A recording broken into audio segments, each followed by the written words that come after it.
12살 된 예수를 예루살렘에 남겨놓고 하룻길을 가도록 모른 이 사건에 대해서 의견이 분분합니다. 아니 12살 난 아이를 놔두고 하룻길을 가도록 모르는 부모가 세상에 어디 있느냐. 그런데 제가 보기에는 충분히 있을 수 있다. 이것은 충분히 발생할 수 있는 보편적 사건이다. 그렇게 생각을 합니다. 사실 부모들이 자식에 대해서 갖는 마음은 두 가지입니다. 하나는 늘 신경 쓰이는 아이가 있어요. 얘는 어디를 가든지 그냥 불안한 마음이 드는 애가 있고, 또 다른 하나는 그냥 내놔도 마음에 푹 놓이는 그런 자식이 있는 것 같습니다. 아마 이 사건도 그런 것 같습니다. 예수님이 동생이 많지 않습니까? 그러니까 요셉과 마리아가 예수와 그 동생들을 다 함께 데리고 예루살렘에 올라왔는데, 평소에도 예수는 늘 방심해도 되는, 어디 내놔도 아무 걱정이 없는 그런 아들이었고, 그러다 보니까 다른 애들만 신경을 쓰다 보니까, 더군다나 지금 여러 가족이 동행해서 올라가는 길이거든요. 이 집에서 자기도 하고 저 집에서 돌봐주기도 하고 그러면서 올라가는 겁니다. 그러니까 예수가 어느 집에서 누구랑 어울려서 잘 지내고 있겠지. 그렇게 해서 방심한 아이로 마음 놓고 있다가 하루쯤 가서 보니까 영 안 보이는 거예요. 일행 중에 없더라. 그런 얘기가 되겠죠. 그렇게 보면은 본문은 전혀 이상할 게 없는 그런 얘기입니다. 어쨌든 자녀를 잃어버린 그 심정에 대해서는 우리가 다 말할 수가 없겠죠.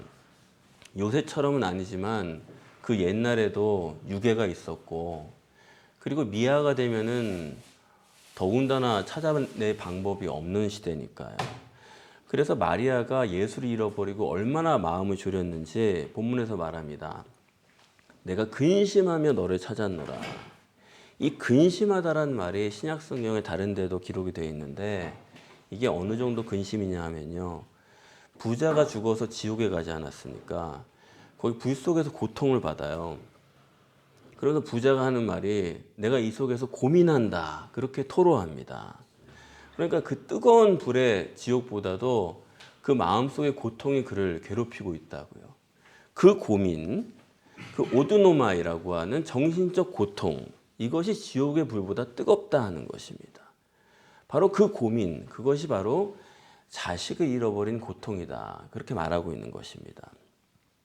예수님께서 부모와 함께 예루살렘에 올라가셨다가 부모는 다 낙향을 했는데 혼자 예루살렘에 남아 계신 것으로 발생한 것이 오늘의 문제입니다. 그런데 이것은 그간에 전혀 있었던 일이 아니란 것을 우리가 알 수가 있어요. 왜냐하면은 해마다 6월절에 올라갔다고 했거든요. 그러니까 예수님이 12살이에요. 그렇게만 계산해도 12번을 매해 온 거죠. 근데 그동안에는 이런 일이 전혀 없었다는 겁니다. 이런 것으로 알 수 있는 거죠. 하룻길을 가서 보니까 예수가 없어요. 깜짝 놀라서 찾으러 돌아오는데 이틀을 걸린 겁니다. 사흘 후에 그러지 않았습니까? 이틀을 헤매면서 돌아온 거예요. 그전에도 만약 그런 일이 있었다고 한다면 얘가 또 없어졌네 하면서 바로 예루살렘으로 직행하면 되겠죠. 근데 여기는 이틀을 헤매면서 예루살렘까지 갔다는 겁니다. 그러니까 본문에는 이런 일은 12해 동안에 처음 있는 초유의 사건이다. 부모들은 늘 그랬듯이 예수가 자기들과 동행 중에 있으리라고 생각을 했지만 이 혹시라도라는 게 없는 아이예요. 그런데 돌출 사건으로 12해 만에 처음으로 이런 일이 있었다는 것을 본문이 강조합니다. 그도 그럴 것이 51절에 기록한 것처럼 예수님은 육신의 부모에 대해서도 상당히 효자였던 것 같아요. 순종하여 받드시더라. 늘 그랬거든요. 그런 예수가 부모한테 말도 없이 혼자 예루살렘에 동떨어져 있는 겁니다. 이런 효자고 이런 사람이 부모한테 전혀 알리지도 않고, 이 말은 뭐냐 하면 이거는 완전히 돌출 사건이다. 돌발행위다 하는 것입니다. 본문이 말하고자 하는 것은 소년 예수가 예루살렘 성전에 남은 것은 자기 자신이 생각하고 계획하고 의지적으로 결단하고 그런 게 아니다. 그런 얘기예요. 왜요? 그것은 본문에 기록한 대로 순종하여 받드시더라. 그리고 효자고 지혜가 뛰어난 아이예요. 그런데 자기가 사라지면 부모가 걱정할 거 뻔히 아는데 그런 애가 알리지 않고 사라진 겁니다. 이거는 자기가 생각을 했는데 부모한테 말씀드리는 거 깜빡했다거나 그런 얘기가 아니에요. 이 본문이 말하고자 하는 거는 부모가 그동안 그렇게 방심할 만큼 신뢰하고 또 스스로도 지혜가 놀라운 아주 누가 봐도 지혜가 있는 그런 아이가 부모 모르게 여기 있다는 얘기는 그거는 돌출행이고 이거는 자기 자신도 모르게 한 일이다. 그런 얘기입니다. 그 말은 무슨 얘기입니까?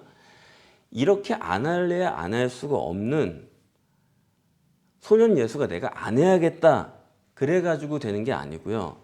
자기 의지와 상관없이 이루어진 일이다 이거예요. 자기는 생각도 안 했는데 자기도 모르는 사이에 이렇게 예루살렘에 남아있게 됐다. 어떻게 그런 일이 가능할 수 있느냐? 어떻게 그런 일이 벌어지느냐? 다른 게 아니죠. 전능하신 하나님의 역사 외에는 이것을 설명할 길이 없는 것입니다. 지금 이 소년 예수가 부모도 모르게 예루살렘에 남아있는 것은 40절에 하나님의 은혜가 그 위에 있더라 그렇게 말씀하지 않았습니까? 그동안도 하나님께서 소년 예수 위에 쭉 역사를 해오신 거예요. 그 역사에 오신 것을 오늘 이런 돌출 사건으로 가시적으로 표현하는 것입니다. 하나님께서 그동안 이 아이 위에서 역사하고 계셨다. 그렇기 때문에 이것도 자기 의지가 아니에요. 이 아이의 생각으로 이게 이루어진 게 아니다 이겁니다. 그럼 하나님께서는 왜 본인의 의지와 상관없이 이런 돌발적인 전능하신 엘론적인 능력으로 이렇게 예루살렘에 동떨어져서 남아있도록 하셨느냐. 그렇게 역사하신 목적이 뭐냐 하는 것입니다. 그 점이 중요합니다. 여러분 한번 생각을 해보세요. 예수님은 지극히 효자입니다. 그리고 지혜자입니다. 다른 사람들이 다 깜짝 놀랄 만큼 아주 지혜자예요. 그런 아이가 자기가 계획하고 생각한 것이 아니라 불가항력적인 돌출행위를 한 겁니다. 그럼 이 점이 말하는 게 뭘까요? 소년 예수가 자기가 자기를 메시아인지 안다는 거예요? 모른다는 거예요? 자기가 메시아인지 알고 이렇게 했을까요? 그냥 모르는 채로 이렇게 했을까요? 자기가 메시아인 줄 알아가지고 이런 돌출행위를 한다 그러면은 뭐 그럴 수 있죠. 내가 메시아인데 뭐 이런 것까지 저 인간들에게 내가 보고를 해야 되나? 그러고 그냥 할 수도 있어요. 근데 그거는 아닌 것은 왜냐하면 지금까지는 한 번도 그런 적이 없기 때문입니다. 성경이 말하고자 하는 건 그거예요. 지금까지는 한 번도 부모에게 다 응답하고 순종하고 보고하고 부모가 마음을 확 놓을 정도로 그런 아이였어요. 근데 지금 갑자기 말도 없이 이렇게 돌출행위를 한 거는 이거는 자기도 모르게 그렇게 한 거예요. 자기도 어쩔 수 없다는 걸 얘기하고자 하는 거예요. 다시 말하면 예수가 자기가 메시아인 줄 알고 그런 게 아닙니다. 자기가 메시아로 생각 안 해요, 지금. 메시아인 줄 모르고 그랬다 이겁니다. 여러분도 성령 침례를 받으셨다고 해서 여러분 안에 성령이 계시다고 해서 여러분이 그걸 아세요? 그거는 아무도 모르는 겁니다. 모르지만 이렇게 있어 보면 나도 모르는 사이 믿음이 들어오는 거예요. 성령이 계신가? 안 계신가? 모르겠지만 나도 모르는 사이에 아, 계시구나. 그건 믿음이 주어지는 것이거든요. 이 구원의 확신이라는 것은 피복음에서나 강조하는 것이지 성령 침례로 거듭난다는 것은 구원의 확신을 자기가 가질 수가 없는 겁니다. 확신은 없어요. 다만 가만히 있어 보면 믿음이 들어올 뿐이죠. 마찬가지로 예수도 자기가 지금 메시아인지 모릅니다. 그런 걸 의식할 새가 없어요. 스스로는 메시아인 걸 모르는 거고 예수 자신도 성령이 역사할 때에만 내가 메시아구나 알 수 있는 거예요. 그전에는 모르는 거예요. 그래서 모를 때는 오늘 본문에 나타나는 바와 같이 나사렛으로 한 가지로 내려가서 순종하여 받드시더라. 성령이 역사하실 때 돌출행동을 할 수 있는 거지 그러기 전까지는 한 가지로, 성령을 모르는 사람과 한 가지로 내려가서 그냥 그 집 아들로 사는 겁니다. 자기가 메시아인지 모른다는 거 여기서 확실하게 증거하는 거예요. 다시 말하면 이건 뭐냐면 사람에게, 예수 그리스도도 마찬가지고 우리도 마찬가지입니다. 사람에게 성령의 역사라는 것은 일평생 균일하게 주어지는 게 아니에요. 성령이 역사하실 때 그것은 단계마다 다릅니다. 똑같지 않아요. 이런 게 정립이 안 돼 있으면 사람들이 세월이 가면 자기가 성숙해진 줄로 압니다. 시간이 지나면은 성령 안에 있는 줄로 알아요. 그렇지 않아요. 아무리 세월이 흘러도 신앙이 발전하는 게 아닙니다. 내가 은사 받았으니까 성령 받은 거지 아니에요. 교회 다녔으니까 성숙해졌겠지. 그렇지 않습니다. 그렇게 생각하면 정말 안타까운 일이에요. 누가복음 22장에 보시면은 예수님께서 제자들과 고별하시면서 말씀을 하십니다. 그런데 그 전에 예수님이 12제자를 파송하신 적도 있고 70제자를 파송하신 적도 있죠. 파송하시면서 너희들 전대도 가져가지 말고 아무것도 가져가지 말고 말씀만 들고 가라 명령을 하십니다. 다녀왔어요. 다녀와가지고 예수님이 그래 뭐 부족한 게 있더냐 그러니까 없었습니다. 아무것도 안 가져갔는데 다 채워지던데요. 그랬어요. 그때가 공생의 초기입니다. 그리고 이제 22장에 고별할 때예요. 이제 공생의 말기예요. 그동안의 제자들을 영적으로 다 정립하고 신앙적으로 신학적으로 다 정립을 해준 상태예요. 근데 그때 가서 예수님께서 뭐라고 그러시냐면 이제부터 네가 검을 가지고 가고 전대를 가지고 가라. 이게 신앙이 나빠진 거예요? 좋아진 거예요? 신앙이 퇴보한 겁니까? 전대를 들고 가니까 신앙이 퇴보한 겁니까? 검을 들고 가라고 그러니까 제자들의 신앙이 퇴보한 거냐고요. 우리가 신앙의 이 순서를 정립을 안 하면 이게 헷갈리기 시작하는 거예요. 그래서 나중에 굉장히 곤란한 상황에 처해집니다. 그때도 옛날처럼 아무것도 없이 가면 된다. 그렇지 않아요. 때가 다른 것입니다. 오늘 본문을 예를 들어서 얘기를 하면은 예수님께서 출생해서 12살 때까지 하나님의 은혜가 그 위에 있었다. 그렇게 말합니다. 이건 뭐냐면 이게 엘로힘적이에요. 예수가 준비하는 거 하나도 없어요. 그냥 가만히 있어요. 그런데 엘로힘적으로 하나님께서 다 역사를 하고 계십니다. 하나님의 은혜로 키웠어요. 내 의식 밖에서 벌어지는 하나님의 역사가 있습니다. 근데 오늘 본문을 기점으로 해서 달라지는 거예요. 엘로힘적 다음에는 여호와적이에요. 내 의지를 가지고 반응해서 하나님과의 관계가 이루어지는 시기예요. 그것이 51절에 자기 의지로서 순종하여 받드시더라 이렇게 표현되어 있습니다. 이 여호와적이 여기서부터 시작해서 어디까지 가냐면 성령 임재를 가시적으로 표현한 성령이 비둘기같이 임한다고 하지 않습니까? 원래 예수님은 성령을 안에 가지고 계신 분이기 때문에 성령을 따로 받을 필요가 없어요. 그런데 성령이 가시적으로 임하면서 아, 내 안에 성령이 계시구나라는 것을 예수가 인식을 한 겁니다. 그게 어디까지냐면 누가복음 3장 25절까지예요.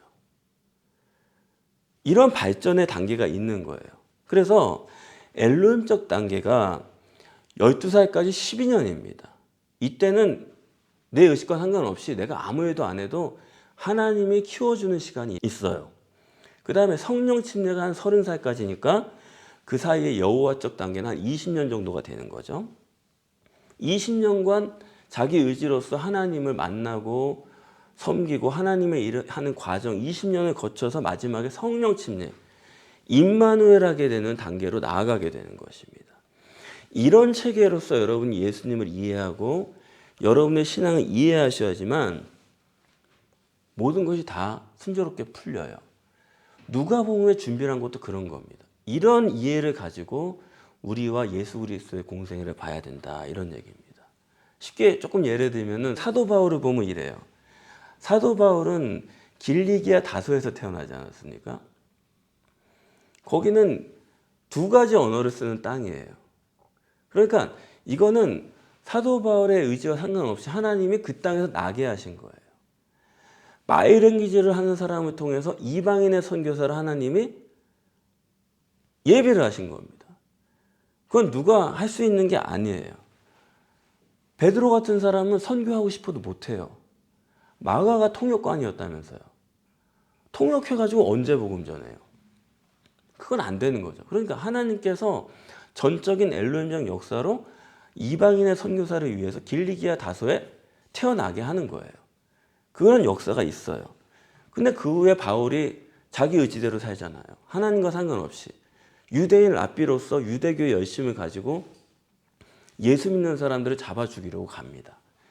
그러다가 다메섹 도상에서 하나님이 딱 가로막죠. 네가 왜 나를 핍박하느냐. 거기서 사도 바울이 확 돌아가는 겁니다. 거기서 하나님을 처음 만난 거예요. 그리고 아라비아에 가서 3년 동안 있으면서 생각을 다시 합니다. 신앙을 정립하게 돼요. 그리고 이제는 유대교가 아니라 예수 그리스도를 전하는 복음 선교자의 삶을 살아야겠구나 생각이 돌아갑니다. 근데 그만큼 돌아갔는데 완전히 돌아가진 않았어요. 열심히 복음을 전하고 다닙니다. 그런데 아데네에 가서 큰 실패를 보잖아요. 핍박하는 사람 하나도 없는데 거기서 완전히 실패를 봅니다. 유일하게 사도 바울이 교회를 못 세운 곳이에요. 거기서 완전히 충격을 받습니다. 도대체 뭐가 잘못됐나? 이럴 리가 없는데. 고린도서에 보면은 내가 그때 두려워하고 심히 떨었노라 그렇게 말합니다. 완전히 위축됐어요. 어디서부터 잘못된 건가? 충격을 받습니다. 거기서 그가 기도하면서 십자가 중심으로 복음을 새로 정립합니다. 여기서 하나님의 뜻과 일치가 되는 거예요. 하나님을 만나서 돌아섰어요. 근데 하나님과의 만남이 아직은 부족해요. 점점점 하나님을 만나고 알아가면서 하나님의 복음이란 게 이런 거구나를 그때 가서 깨닫습니다. 십자가 중심의 자기 부인 중심의 십자가를 정립하면서 겐그레아가에서 머리를 깎아요. 유대인이 지금도 유대인들은 수염을 이렇게 기르지 않습니까? 정통 랍비들은. 그런 사람들은 머리를 안 잘라요, 함부로. 근데 머리를 밉니다.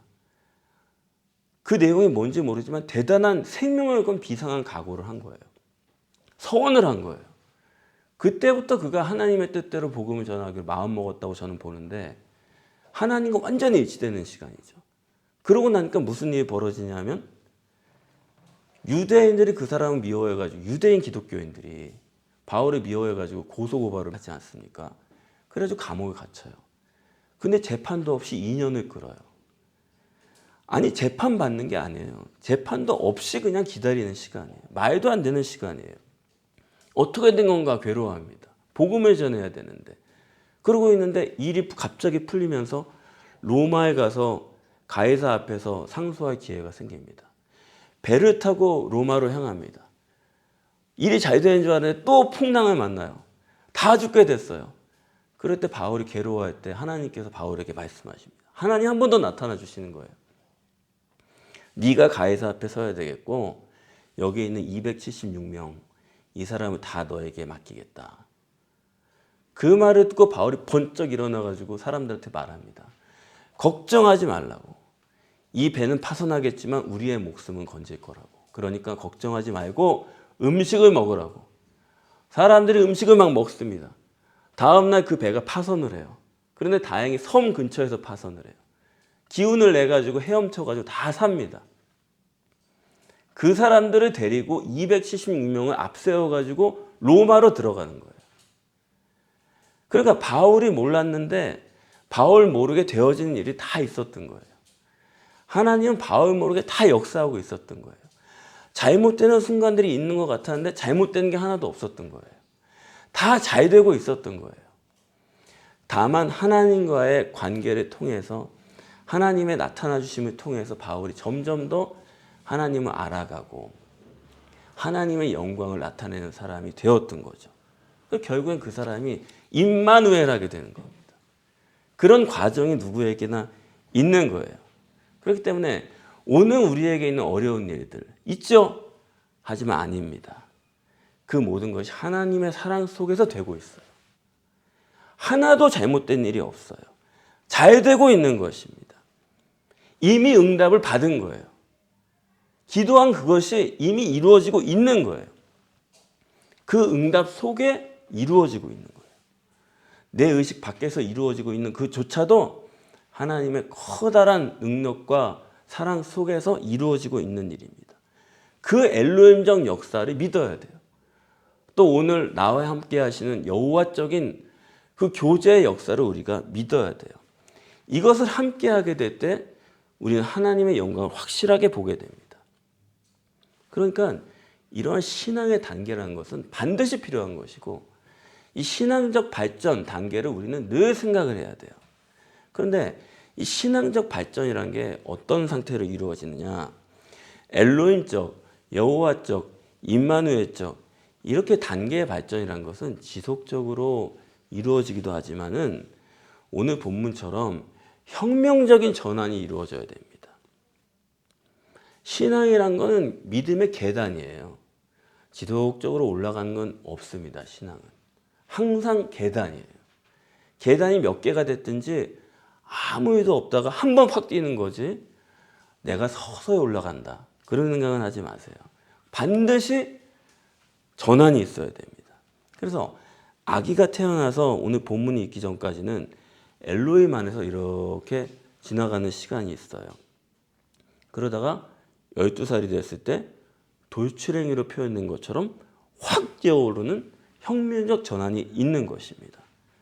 이렇게 신앙이라는 것은 점진적으로 이렇게 찬찬히 가다가 혁명적 전환, 이 두 가지 단계를 항상 거치게 되는 것입니다. 그래서 엘로힘적 단계에서 우리가 점진적으로 쭉 가는 변화가 있지만은 엘로힘에서 여호와로 갈 때 한번 확 뛰는 혁명적 변환이 있어요. 그때 사람들이 근심합니다. 내가 생각하지 못했던 일이 다가와요. 그럴 때 이거 어떻게 된 건가? 하지만 아니요. 혁명적 전환을 이루기 위한 하나님의 역사입니다. 이 점은 성경을 보셔도 여러분들 쉽게 아실 수가 있어요. 창세기에서 출애굽 사이에 400년의 갭이 있습니다. 도대체 이게 어쩌려고 이런 일이 있는가? 400년 동안 노예 살아요. 하나님이 우리 버리셨나? 아니요. 하나님의 역사가 거기서 이루어지고 있는 것입니다. 혁명적 전환. 그걸 이루기 위한 하나님의 시간이 있다고요. 또 구약과 신약 사이에도 400년의 시간이 있습니다. 예수님 사역도 똑같은 것 같지만은 마지막에 가서 변화산을 통해서 십자가 부활을 갑자기 계시를 하시는 거예요. 비슷한 게 아닙니다. 혁명적 전환, 확 뛰어오른 발전, 이게 꼭 있어야 된다고요. 그걸 우리는 일반적으로 말할 때 거듭났다 그렇게 말해요. 이전 것은 지나갔으니 보라 새 것이 되었도다. 이전 것은 없어진 거예요. 완전히 딴 것이 된 거예요. 비슷한 게 이어지는 게 아닙니다. 서서히 발전해가지고 거기에 뭘 더하는 게 아니라 쭉 가다가 확 새로운 피조물이 되는 거예요. 그래서 우리가 흔히 사람들이 점진적 변화는 쉽게 이해를 해요. 신앙이란 게 점진적으로 이렇게 가는 거지. 어제도 그랬고 오늘이 있고 미래가 있지. 그 인간적인 생각입니다. 그게 아니라 혁명적 전환, 확 뛰어오르는 그게 반드시 있어야 돼요. 그러면 하나님께서는 왜 이렇게 혁명적 전환을 우리에게 일으키시냐? 그냥 점진적으로 서서히 가는 그게 좋지 않느냐? 아니요, 하나님 그렇지 않습니다. 점진적 성장이라는 것은 자기 의지에 속한 거예요. 물론 그게 하나님 역사하시지만, 그러나 혁명적 전환이라는 것은 본문에서도 자기가 의식해요, 못해요? 자기도 전혀 모르는 상태로 이루어지는 거예요. 나도 모르는 상태로 돌출 행동이 나온 거예요. 내가 왜 거기 갔지? 내가 왜 그런 짓을 저질렀지? 내가 왜 그런 실수를 했지? 내가 왜 그 사람을 만났지? 어떻게 다 이런 일이 됐지? 이런 혁명적 전환이라는 것은 내 계획 밖에 있는 거예요. 그것은 곧 성령의 역사로만 가능한 것입니다. 그러니까 여러분의 신앙이 발전하려면 점진적 성장만 가지고 되는 게 아니라 반드시 혁명적 전환이 발생해야 되는 거예요. 그럼 왜 이렇게 혁명적 전환이 우리 신앙에 있어서 절대적인 요소인가? 우선은 인간은 육체 우선적 존재이기 때문입니다.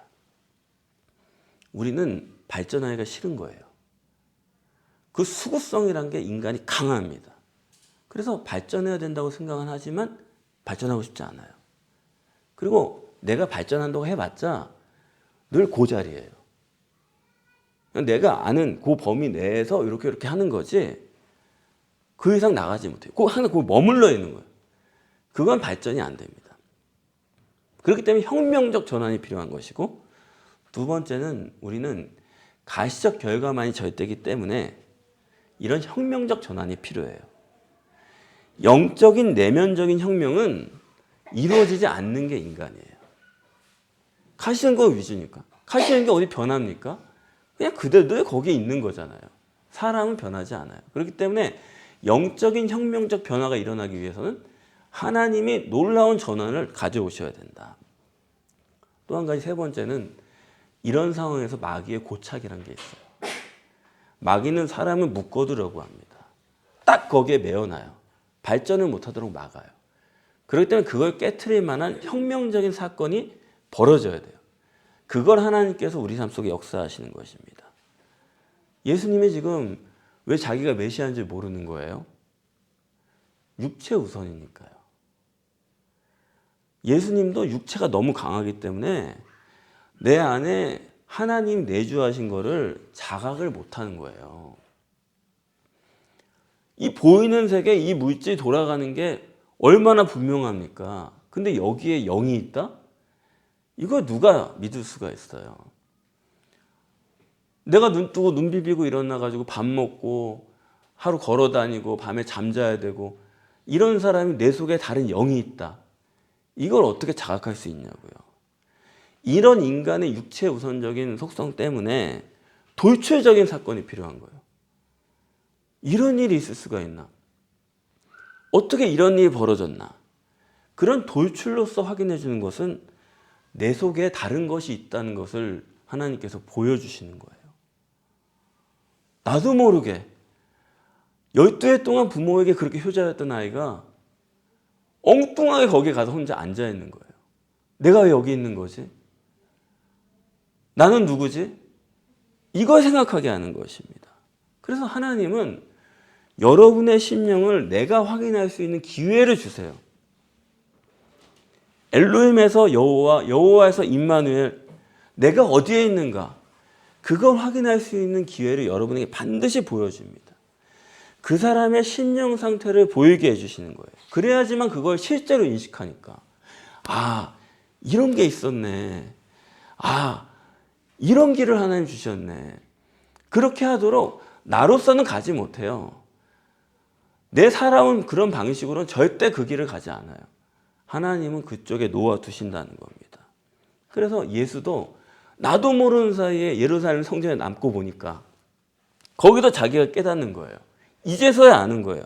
그래서 어머니가 와서 야, 너 어쩌려고 여기 있느냐 그러니까 어머니, 내가 아버지 집에 있어야 될 줄 알지 못하셨어요? 무슨 얘기입니까? 나는 지금 알겠는데요. 나도 몰랐는데 이제 알겠는데요. 내가 있어야 될 곳이 여긴 걸 내가 지금 알았는데요. 어머니도 아셔야 될 것 같은데요. 근데 오늘 본문에 보면 마리아는 몰랐대잖아요. 무슨 얘기를 하는 건가? 내 안에 혁명적 전환을 자각하게 되고 앞으로 내가 어떻게 나가야 될 것을 기대하게 만드는 거죠. 아, 내가 있어야 될 곳은 나사렛 목수가 아니다. 내가 있어야 될 곳은 아버지 집이구나. 여기서 그의 꿈이 생기는 것입니다. 여러분 깊이 자문해 보세요. 내가 지금 어느 단계에 와 있는가? 하나님 나에게 어떤 단계로 이끄시기를 원하는가? 그런 혁명적 전환이 뭐냐 이거예요. 그게 우리에겐 꼭 있는 거예요. 거기에는 근심이 있습니다. 이해 못할 돌출 사건이 있습니다. 그런데 아니에요. 그걸 통해서 더 빨리 소원의 항구로 나아가게 되는 것입니다. 아기 예수가 12살이 되기 전까지는 하나님의 은혜가 그 위에 있고 그 은혜 속에서 부모가 그냥 키운 거예요. 근데 12살이 되면서부터는 자기가 하나님을 알고 싶은 그런 마음이 들었어요. 그가 지금 예루살렘 성전에 남아있다는 게 바로 그런 의미입니다. 드디어 자기가 하나님을 스스로 알고 믿고 싶은 거예요. 부모님이 아니에요. 마을 사람들 얘기 듣고가 아니에요. 내 스스로 성전에 혼자 앉아있고 싶은 거예요. 그랬더니 하나님께서 그걸 보시고 확인해 주셨어요. 그게 뭐예요? 엘로힘적 역사로 돌출행위를 하도록 하신 것이다. 그러니까 예수는 벌써 12살쯤 됐을 때 우리 아이들도 그럴 겁니다. 하나님이 어떤 분이신가 알고 싶은 마음이 드는 거예요. 그때 탁 데려다 놓는 거예요. 자기도 모르는 사이에 교회에 와 앉아 있는 거예요. 그런 사건. 그리고 나서 그때 아이가 자각합니다. 아, 역시 나는 아버지 집에 있어야 됐습니다. 교회에 오니까 마음이 편안한 걸 느낍니다. 그러고 나면 뭐예요? 이제 그 믿음을 갖고 육신의 삶을 살아가게 되는 거예요. 오늘 본문에 부모를 받들어 순종하시더라. 하나님을 알았으니까 나는 이제 나갑니다. 그런 게 아니에요. 다시 집으로 돌아가요. 그리고 자기 의지로 순종하여 받드시더라. 또다시 하나님께서 내게 말씀하실 때까지 그 믿음을 갖고 살아가는 거예요. 그래서 이 부모라는 거, 이 부모를 받으셨다는 게 대단히 중요한 얘기입니다. 아니, 내가 메시아라는 걸 이제 자각하기 시작했어요. 어머니는 내가 아버지 집에 있어야 될 줄 알지 못합니까? 이 아들과 어머니 사이에 지금 얼마나 간격이 큰 거예요. 어머니는 아들을 전혀 이해 못하는 거예요. 벌써. 이 둘이 전혀 다릅니다. 그런데 부모님을 순종하여 받드시더라. 이건 정말 자기 부인이에요. 화목 훈련입니다. 요즘 젊은 사람들은 아유, 부모는 아주 그냥 빨리 죽었으면 좋겠다. 그런 사람들이 많대요. 너무 다르니까. 근데 그게 아니래요. 순종하여 받드시더라. 세상에 싫은 사람이 많지만 잘 보면요, 부모처럼 나와 다른 사람도 없는 거예요. 그렇지 않습니까? 그렇지만 순종하여 받드시더라. 여러분, 부모와 화목하지 않으면 하나님과의 화목은 없는 겁니다. 하나님은 나랑 얼마나 다른 분이세요, 도대체? 부모와도 화목하지 못하는 내가 어떻게 하나님과 화목할 수가 있어요? 그러니까 차이가 나도 이해가 안 돼도 순종하여 받드시더라. 그 훈련이 된 사람은 실제로 하나님과의 화목 훈련도 가능한 것입니다. 부모님과 화목을 이루세요. 그래요. 많이 안 맞을 겁니다. 그러나 하나님과 화목하려는 그 소원을 가지시고 부모님과 화목하세요.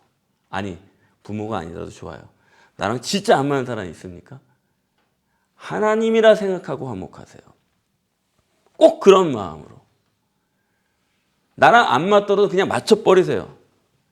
그게 하나님과 여러분이 맞는 방법입니다. 그렇게 화목하고 나서야 여러분이 임마누엘을 하게 될 것입니다.